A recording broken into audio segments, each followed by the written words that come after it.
Mr. President, I rise tonight to remind Senator, Oh, I apologize. I would ask that the quorum call be officiated. without objection. Thank you. Mr. President, we have 50 workdays in the United States Senate before the end of this fiscal year. 50 days. That does not include the 5 weeks that we will be gone during the August state work weeks. And I rise tonight to talk about what happened September 30th. September is the end of the fiscal year. That means that we have to have the federal government funded for fiscal year 2018, which starts October 1 of this year.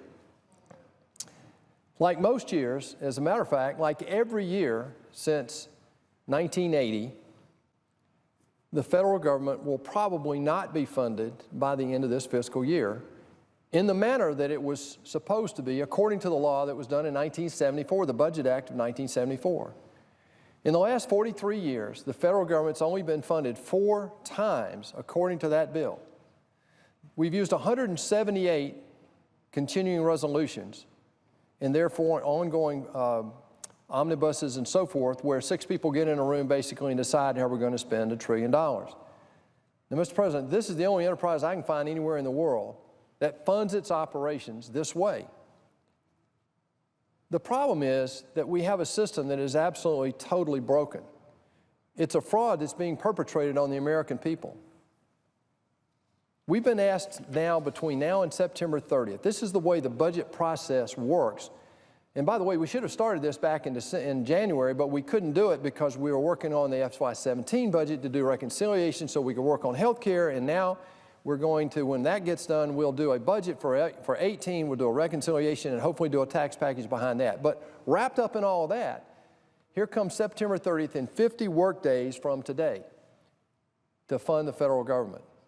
Between now and then, in 50 days, we're asked to do a budget for FY 2018, to do full authorizations for 16 different entities, committees, and then do appropriations for 12 committees. And by the way, over the last 43 years, you have to fund 12 appropriation bills, Mr. President, to fund the federal government.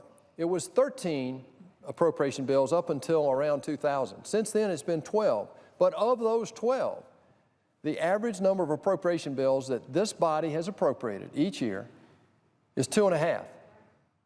Now, by any measure, that's unacceptable. But we're now asked between now and September 30th in a very truncated manner to do the budget, do all 16 authorizations, and all 12 appropriations. Now, I'm not a betting man, Mr. President, but I'll go to Vegas and short that idea right now. There is no way that we're going to fund this government according to that policy. No way. It won't happen. It can't happen. It hasn't happened in 43 years that way, except for 4 times. Every single year, this process breaks down, and like I said, we've used 178 continuing resolutions. And what does a CR do is it ties the hands of our military leaders where they can't move money from one bucket to the other to help accommodate it. And so what we have right now is a process that just hasn't worked. And yet, because of that, the federal government has exploded in size. In 2000, the federal government spent $2.4 trillion running the federal government. Last year, we spent $3.9 trillion. Those are constant dollars, constant 2016 dollars. Over the next 10 years, we're going to spend $53 trillion running the federal government. We're going to borrow a significant part of that, another $10 trillion. And the irony, Mr. President, is that the debate that we're having between now and September 30th is to fund the government not on the full $4 trillion that we're going to spend next year running the federal government.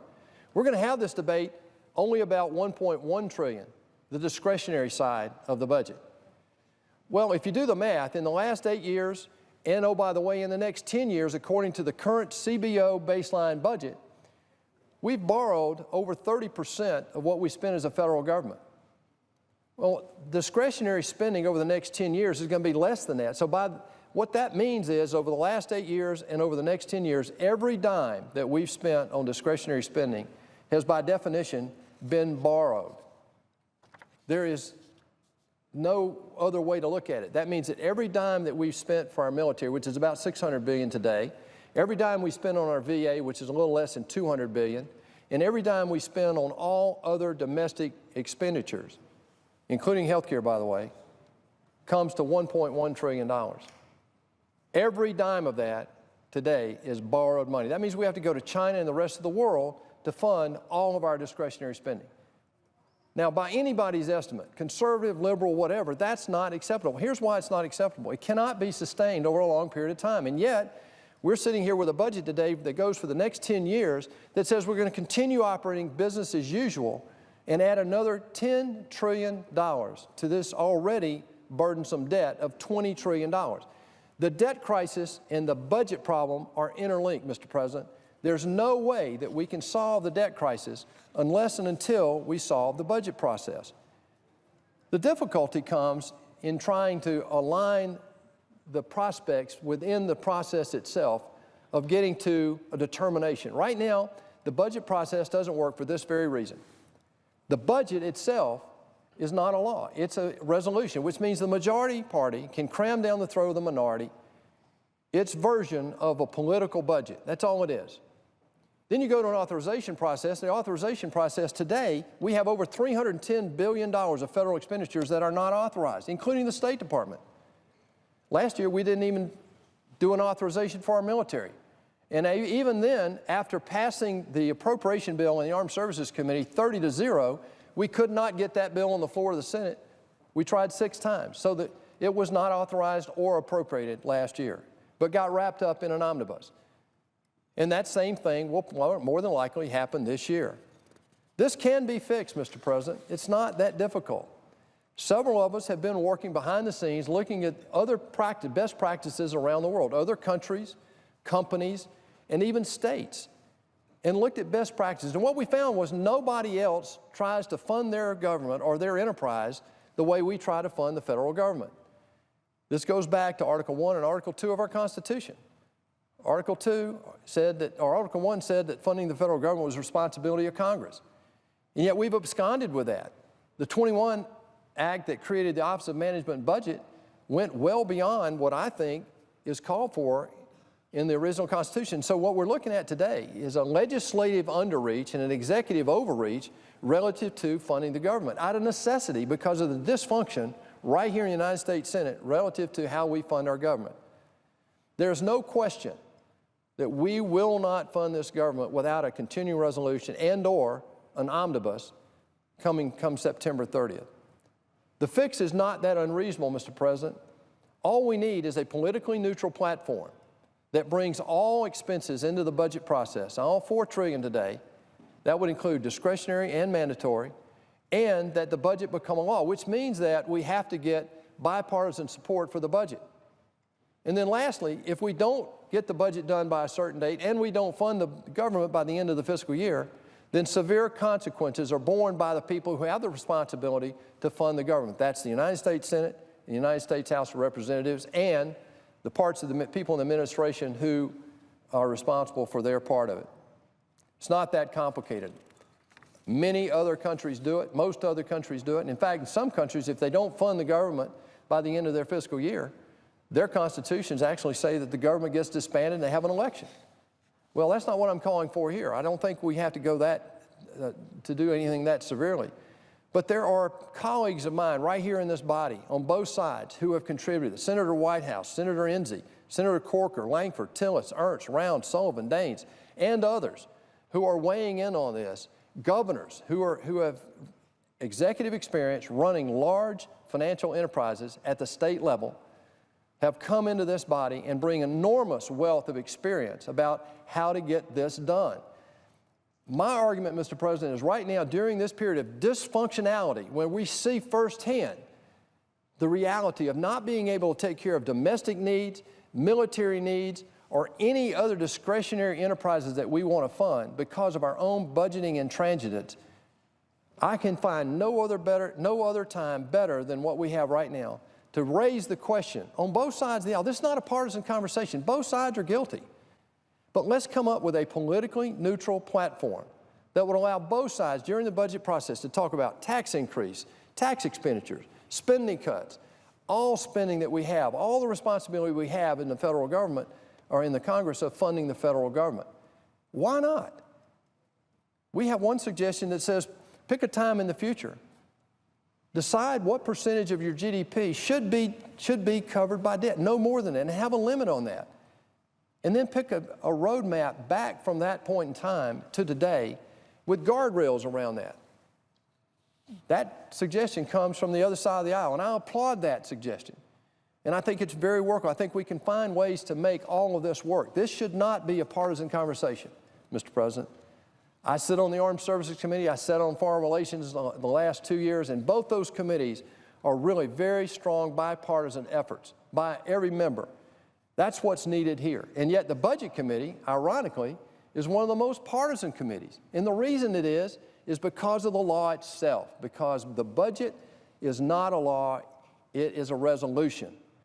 My contention is that that is the root of this problem. It's one of the causative factors that cause this debt to be uncontrollable and to cause a dysfunction in this body from even being able to attempt to bring that under control.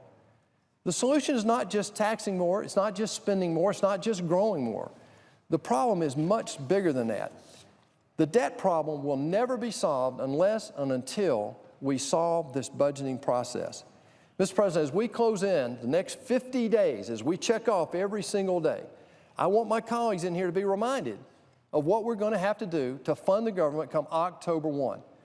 Please let's don't get right up to September 30th with a gun to our head that says either do it this way, spend this money this way, or not fund the government tomorrow. That is total irresponsibility.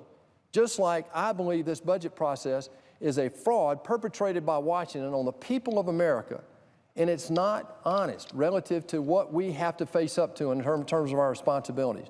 We cannot afford to do all that we're doing, and that's just pure fact. The world is no longer going to be able to loan us the money that we need over the next 10 years, another $10 trillion. Mr. President, there's some $200 trillion of total debt in the world. Only 60 of the $200 trillion is sovereign debt, and we have 1/3 of that sovereign debt today. Now, most other countries have curtailed their borrowing. We're one of the few that continue to just race along this path of borrowing money at this death-neck pace and adding another $10 trillion. We could potentially have over half of the world's sovereign debt in the next 10 years. Mr. President, that cannot happen. The world risk, bond risk and the bond markets will not potentially allow that to happen. And so today's the day that as we go through the next 50 days, I believe we need to look for opportunities on both sides of the aisle to find a bipartisan way to stop this nonsense, to get to where we can fund the government in a responsible way each year, not just 1 year, and to get away from the past 43 years of total failure in terms of funding the federal government, such that when we get to September 30th of each year, we've already approved the budget and we've got the appropriations lined up and funded for the needs that we've all agreed here in Congress that need to be met. Mr. President, I can think of no other call on this body higher than this right now, because it puts us at risk of doing the very things that we need to do, and that is take care of our domestic needs, to take care of the people who need the safety net, to take care of these legacy programs of Social Security and Medicare, and yet defend our country. Because of this debt, we're limiting the opportunities that we have, and we will not solve that until we address this budget process. Mr. President, thank you, and I yield the floor.